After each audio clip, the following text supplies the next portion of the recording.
Now, when it first started happening, listen, guys, I'm not gonna lie, it was actually kind of cute because it was only other Mexicans bringing me these quote-unquote Mexican racist gift baskets. It started in LA after a show. This one guy walks up to me with a basket and he's like, "Hey, what's up, homie? Got you a racist gift basket." I said, "We're the same race." "Yeah, whatever." "All right, whatever." I take it backstage and all the items in the basket made it to my house. There was a Mexican blanket with a tiger on it, a bunch of bottles of Fanta, bottles of sangria, Vicente Fernandez CDs, Mexican candy, pan dulce, sweetbread, mazapanes. Everything made it to my house.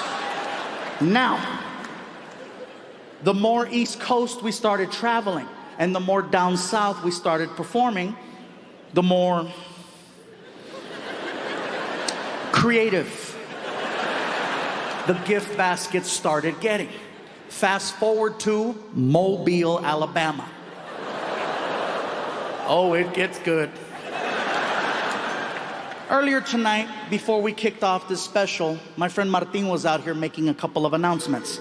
One of the announcements that he made was, if you brought a gift, please hold on to it until after the show. Don't bring it to the stage. It could interrupt the flow of the performance. The only reason why he makes this announcement every single night is because of one show in Mobile. So here's what happens. I tell the entire racist gift basket story, the full 16 minutes, right? As soon as I finish, a guy from the back of the theater rushes the front of the stage. Now keep in mind, this area is full. In Mobile, the aisle was right up the middle. So the guy had a clean shot to me. He hauled ass like it was The Price is Right, all the way down. Much like tonight, there was security there that night. Security sees the guy with the basket, but no one thought to stop him. All they did was, "That's pretty." "Oh, that's nice, that's pretty, yeah." So the guy makes it all the way to the front. He takes the gift basket and he puts it on the stage. Now he's heckling me from where you're sitting. I'm standing here and he's like, "Fluffy!" "What's up, dude?" "I got this for you." "Thank you." "Open it." I go, "Sir, we're kind of in the middle of a show right now." I says, "I appreciate the gift. That's very nice of you." I says, "But how about this? I'll open it after the show." "Oh, come on, Fluffy. I want to see your face." "Sir, how about this? How about you take the gift basket and you bring it over here to the side of the stage where security's at, and I'll have security escort you behind the curtain, and then I'll open it up backstage with you in front of me. How's that?" And he's not taking no for an answer. Now, the problem is the crowd just saw me tell the racist gift basket story, and all of a sudden, there's a guy with a gift basket. They have no idea I'm not affiliated with freaking Duck Dynasty in the front row. So now I'm trying to diffuse the situation before it gets crazy, but he's not taking no for an answer. Next thing you know, he does something no other audience member has ever done in my 19 plus years as a comedian. He takes the whole crowd away from me, flips them, and then uses them on me. In 5 seconds. It was the most amazing, horrific thing I have ever witnessed. This is all he did. "Come on, Fluffy! We want to see your face! We want to see your face! We want to see your..." He gets 2,000 people behind him to start chanting, "We want to see your face! We want to see your face!" It was very evident this was not the first rally he's ever led. The crowd is so loud, I can no longer hear myself over the monitor. So I'm like, I lost. So I get on my hands and knees, I put the microphone down, I grab the gift basket, and I start tearing it open. I reach in. Forget about pulling out Mexican soda, Mexican candy, or a Mexican blanket. This dude was a pro. I started pulling out gardening tools.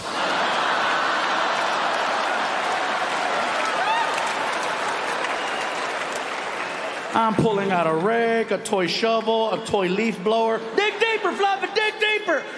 I pull out a soccer ball. I go, "Dude, it says Puerto Rico. They ran out of Mexico." I pull out a brick. I go, "What's the brick for?" "The wall." I pull out an actual application for U.S. citizenship. I said, "There's no way this can get any worse." "Dig deeper." I was wrong. I pull out an old school box of Crayola crayons. You know the 64 pack that has a sharpener in the back? Okay, There's a window on the front of the crayons so you can see all of the colors that are in the box. All of the crayons in the box are brown except for one white crayon right in the middle. And I said, what the hell is that supposed to mean? And he looks at me and he says, welcome to my world.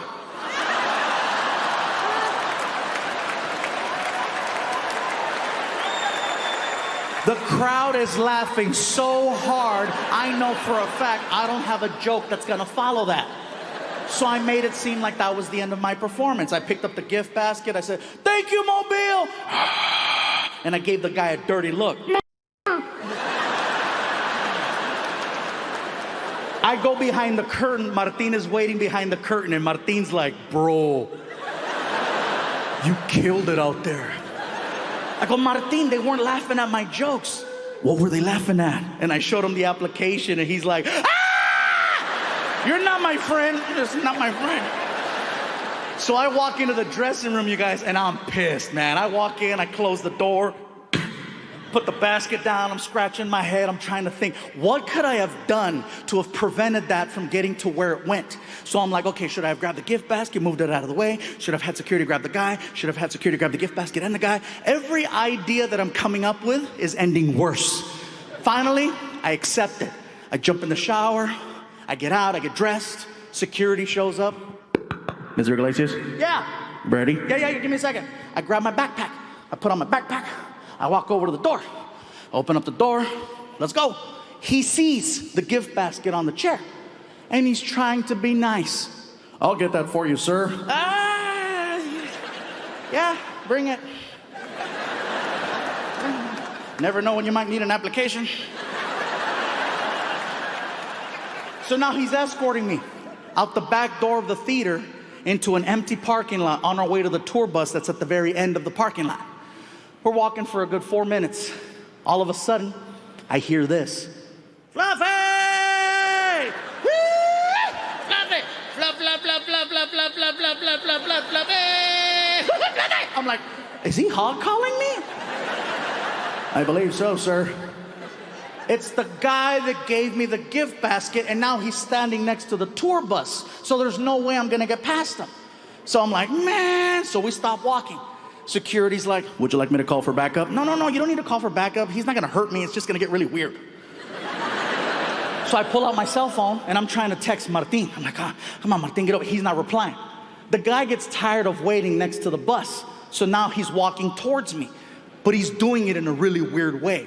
He's walking towards me like I'm a dangerous animal, okay? He's doing this, Fluffy.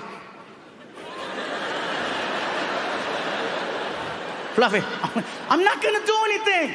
And he walks over and he's just ranting. All right, look here, Fluffster. First and foremost, let me just tell you something right now. I've been watching your comedy for about 7 years now, and my favorite joke that you tell is when you give that gift basket to your colored friend G. Man, first time I heard you tell that joke, I wanted to laugh really hard, but I couldn't, right? Because I was at a bar sitting next to 2 black people. And you can't laugh at a black joke in front of black people because they get all uppity, start chanting civil rights and Rosa Parks and shit like that. Hey, I voted for Obama, but it's too soon to laugh. You know what I'm saying?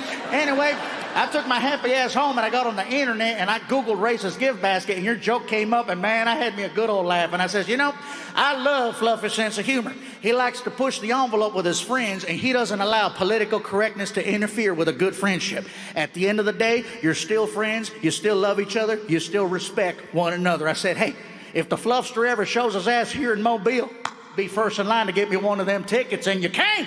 So I tell my friends, let's go see the Fluffster. I said, but first, I bet you anything he'd appreciate it if somebody were to get him one of them gift baskets like he got G, except we got you the UPS basket. UPS basket? What can Brown do for you? So,